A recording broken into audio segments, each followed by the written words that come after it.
आइए फाल्गुन मास की कृष्ण पक्ष की विजया एकादशी का महात्म्य पाठ श्रवण करने से पहले मंत्र पुष्पांजलि, फिर संस्कृत मूल पाठ पारायण, फिर पुष्पांजलि, उसके बाद हिंदी कथा श्रवण। श्रीमच्चंदन चर्चितोज्ज्वल वपुः शुक्लांबरा मल्लिका मालालंकृत कुंडला प्रविलसत् मुक्तावली शोभिता। सर्वज्ञाननिदान पुस्तकधरा रुद्राक्षमालाकरा वाग्देवी वदनाम्बुजे वसतु मे त्रैलोक्यमाता चिरम्। अमरी कबरी भारभ्रमरी मुखरी कृतं दूरीकरोतु दूरितं गौरी चरणपङ्कजम्। अविरलमदजलनिवहं भ्रमरकुलानीकसेवितकपोलम् अविमतफलदातारं कामेशं गणपतिं वन्दे। मूकं करोति वाचालं पङ्गुं लङ्घयते गिरिं यत्कृपातमहं वन्दे परमानन्दमाधवम्। सच्चिदानन्दरूपाय विश्वोत्पत्त्यादिहेतवे तापत्रयविनाशाय श्रीकृष्णाय वयं नुमः।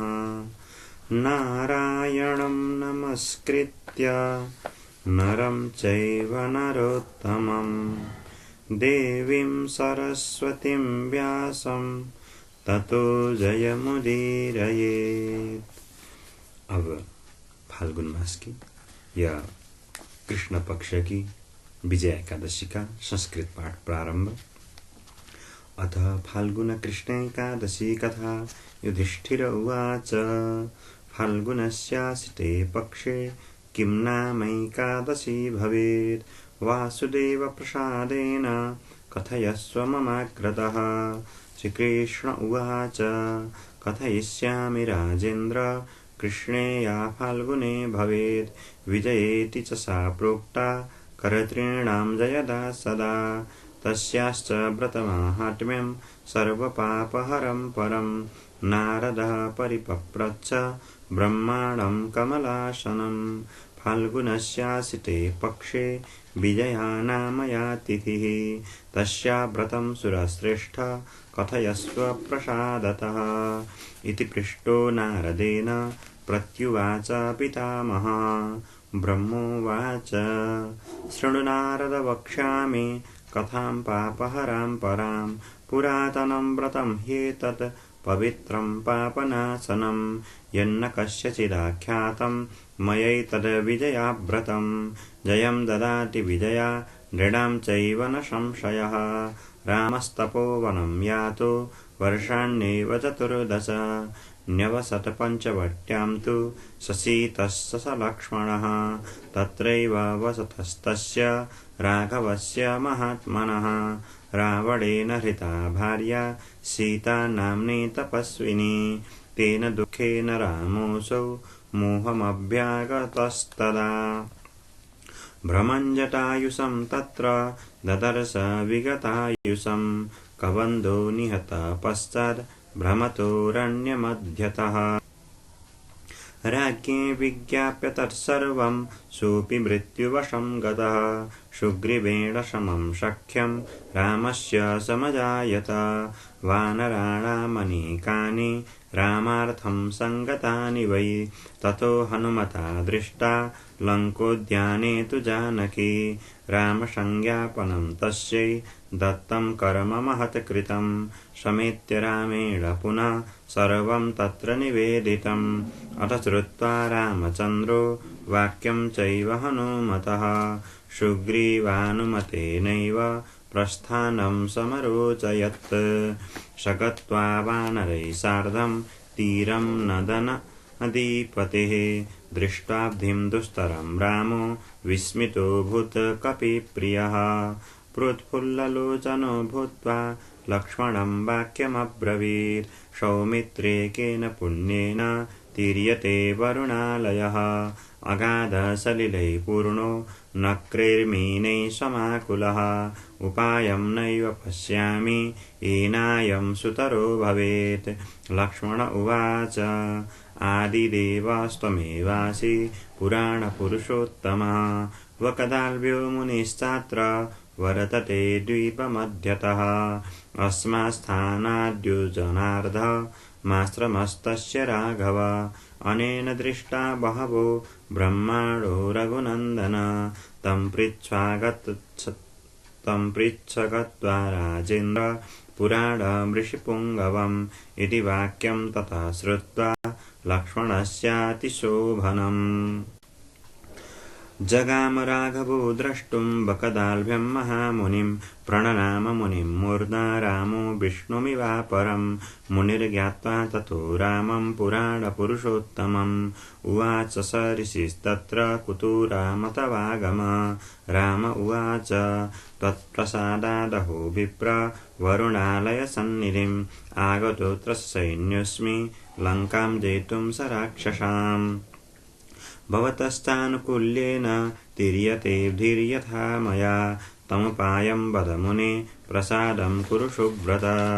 मुनिरुवाच कथयिष्याम्यहं राम व्रतानां व्रतमुत्तमं कृतेन येन सहसा विजयस्ते भविष्यति लङ्कां जित्वा राक्षसांश्च दीर्घां कीर्तिमवाप्स्यसि एकाग्रमानसो भूत्वा व्रतमेतत्समाचर फाल्गुनस्यासिते पक्षे विजयैकादशी भवेत् तस्या व्रते कृते राम विजयस्ते भविष्यति निस्संशयं समुद्रं च तरिष्यसि स वानरः विधिश्च श्रूयतां राम व्रतस्यास्य फलप्रदः दशमी दिवसे प्राप्ते कुम्भमेकं चकारयेत् हैमं वा राजतं वापि ताम्रं वाप्यथ मृण्मयं स्थापयेच्छोभितं कुम्भं जलपूर्णं सपल्लवं तस्योपरि न्यसेद्देवं हैमं नारायणं प्रभुम् एकादशी दिने प्राप्ते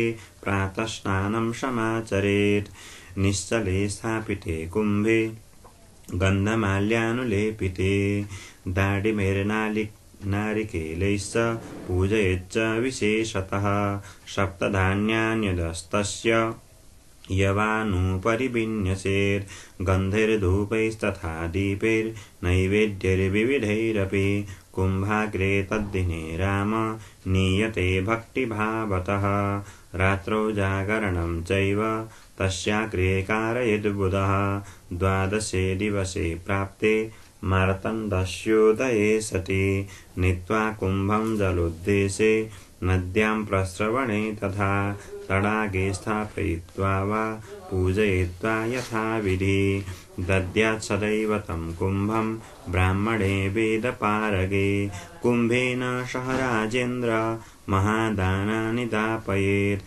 अनेन विधिना राम यूथपैः सह सङ्गतः कुरुव्रतं प्रयत्नेन विजयस्ते भविष्यति इति श्रुत्वा वचो रामो यथोक्तमकरोद्व्रतम् कृते व्रते स विजयी बभूव कुरु रघुनन्दन अनेन विधिना राजन् ये कुर्वन्ति नरा व्रतम् इह लोके जयस्तेषां परलोके सदा जयः एतस्मात् कारणात् पुत्र कृष्णाय वासुदेवाय हरये परमात्मने प्रणतक्लेशनाशाय गोविन्दाय नमो नमः।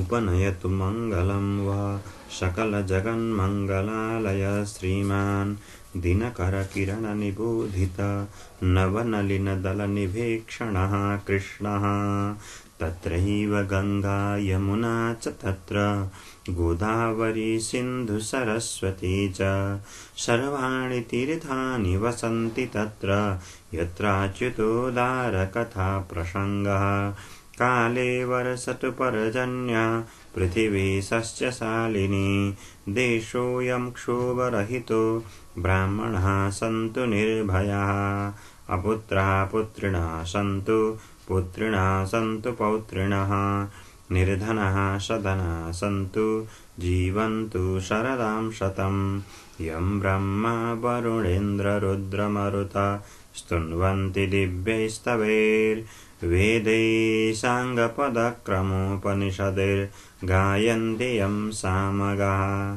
ध्यानावस्थिततद्गतेन मनसा पश्यन्ति यं योगिनो यस्यान्तं न विदुः सुरासुरगणा देवाय तस्मै नमः। अत श्रीकुसुमोपमेयकान्तिर्यमुनाकूलकदम्बमूलवर्ती नवगोपवधूविलासशाली वनमालिवितनोतु मङ्गलं न वनमालिवितनोतु मङ्गलं न। ओम तत्सत् श्री कृष्णार्पणमस्तु। आइए अब इस संस्कृत का हिंदी भाषा में कथा श्रवण करें। फाल्गुन मास के कृष्ण पक्ष अर्थात विजया एकादशी, युधिष्ठिर ने भगवान श्री कृष्ण से पूछा, हे कृष्ण, हे वसुदेवानंदन, वसुदेवा पुत्र श्री कृष्ण, फाल्गुन के कृष्ण पक्ष में किस नाम की एकादशी होती है? कृपा करके मुझे ये बताइए।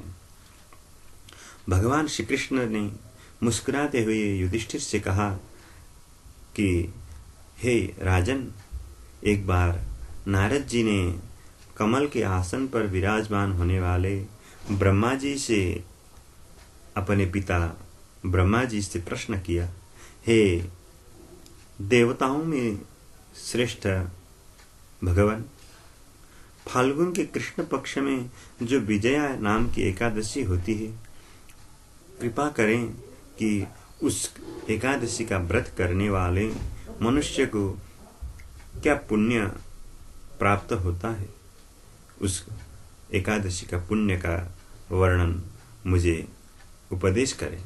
ऐसा नारद जी के द्वारा पूछे जाने पर ब्रह्मा जी ने कहा कि हे नारद, सुनो, मैं एक उत्तम कथा तुम्हें सुनाता हूँ जो संपूर्ण पापों को नाश करने वाली है।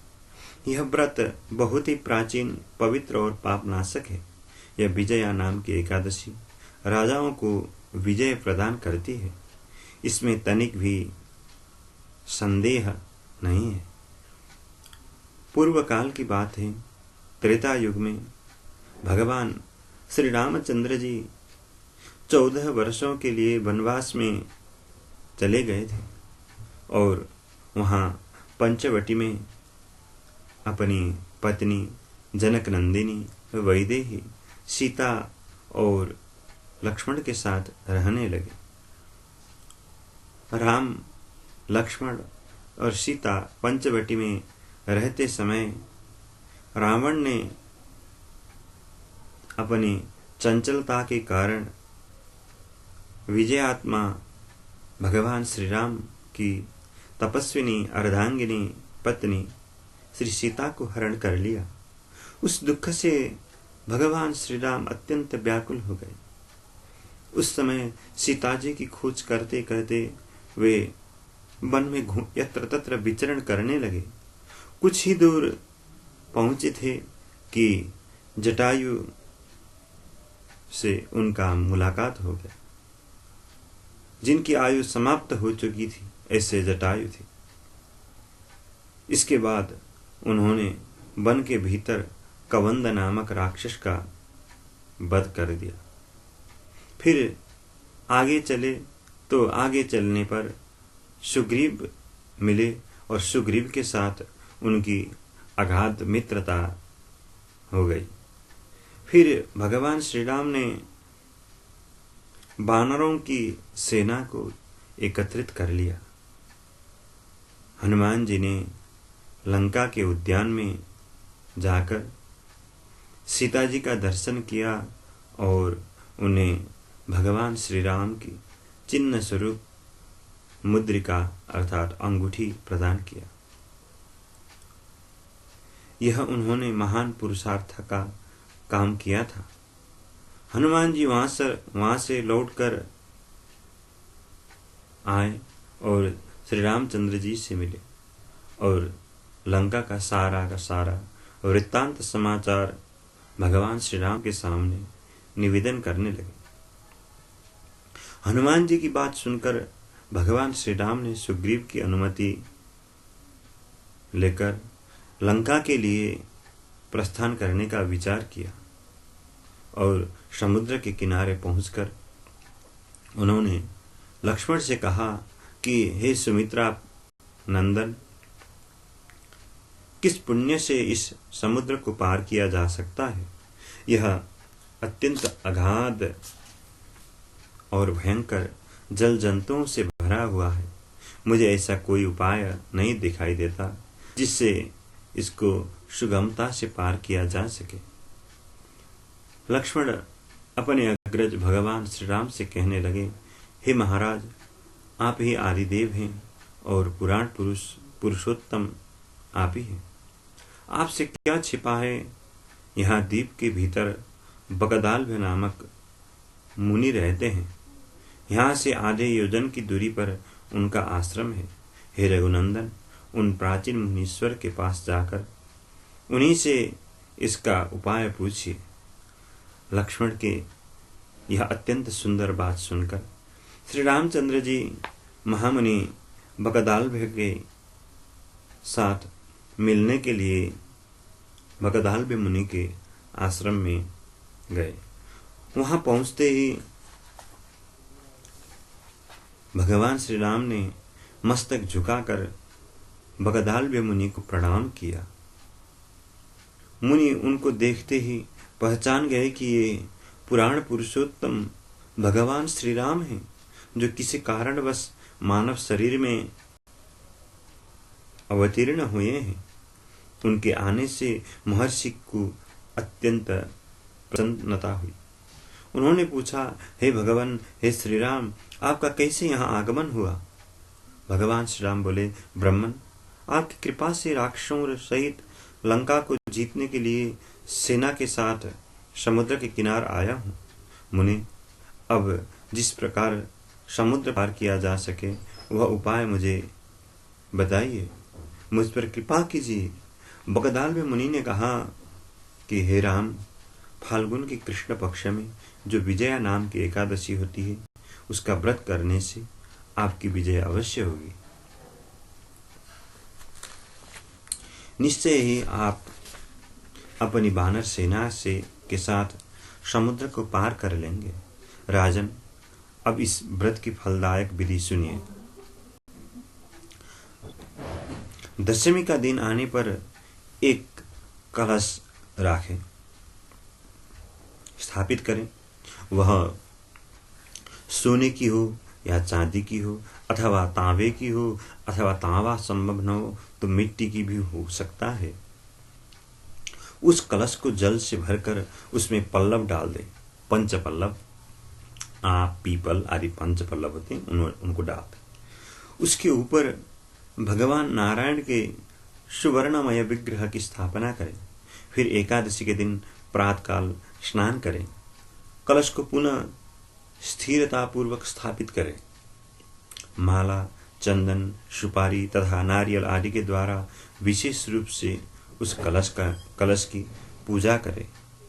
कलश के ऊपर सप्त धान्य और जौ रखें। फिर गंध अर्थात चंदन, धूप, दीप और भांति भांति के नैवेद्य से पूजन करें। पूजन करते वक्त पंचोपचार भी होती है और षोडशोपचार भी होती है और राजोपचार भी होती है। अर्थात आपके पास जितने सामग्रियां हो उन सब सामग्री पूजन में काम आते हो तो उनका प्रयोग कर सकते हैं। इसलिए ऐसे पूजन करें। कलश के सामने बैठकर वह सारा दिन उत्तम कथा वार्ता आदि के द्वारा व्यतीत करें तथा रात में भी वहां जागरण करें। अखंड व्रत की सिद्धि के लिए घी का दिया जलाएं। फिर द्वादशी के दिन सूर्योदय होने पर उस कलश को किसी जलाशय के समीप, नदी, झरने या पोखर के तट पर ले जाकर स्थापित करें और उसकी विधिवत पूजा करके देव प्रतिमा सहित उस कलश को वेद वेत्ता ब्राह्मण के लिए दान करें। हे महाराज, कलश के साथ ही और भी बड़े बड़े दान देने चाहिए। श्री राम आप अपने युद्धपतियों के साथ इसी विधि से प्रयत्न पूर्वक विजया का व्रत कीजिए, इससे आपकी विजय अवश्य होगी। ब्रह्मा जी नारद जी से कहते हैं कि हे नारद, यह ऐसा बात सुनकर भगवान श्री रामचंद्र जी मुनि के कथनानुसार उस समय विजया एकादशी का व्रत किया। उस व्रत के करने से भगवान श्री रामचंद्र जी के विजयी हुए। उन्होंने संग्राम में रावण को मारा और लंका पर विजय पाई और सीता को पुनः। हे नारद, जो मनुष्य इस विधि से व्रत करते हैं उन्हें इस लोक में विजय प्राप्त होती है और उनका परलोक भी अक्षय बना रहता है। एतस्मात् कारणात् पुत्र कर्तव्यम विजया व्रतम। भगवान श्री कृष्ण भी युधिष्ठिर से कहते हैं कि हे प्रिय युधिष्ठिर, इस कारण विजया एकादशी का व्रत करना चाहिए। इस प्रसंग को पढ़ने और सुनने से वाजपेयी यज्ञ की जो फल प्राप्त होती है वो फल प्राप्त होता है। एक वाजपेयी यज्ञ मनुष्य कोई धनवान सामर्थ्यवान हो तो भी कर नहीं सकता। उसके लिए एक जन्म में केवल एक वाजपेयी यज्ञ करना भी मुश्किल रहता है। तो उसका फल केवल मनुष्य इस कथा को पढ़ने और सुनने से प्राप्त कर लेता है। इसलिए श्रद्धेय भक्तजनों, कृपया कथा श्रवण कीजिए। कथा श्रवण करने का भी फल होता है और श्रवण करिए तो ध्यान देकर मन और चित्त को एकत्रित करके श्रवण कीजिए।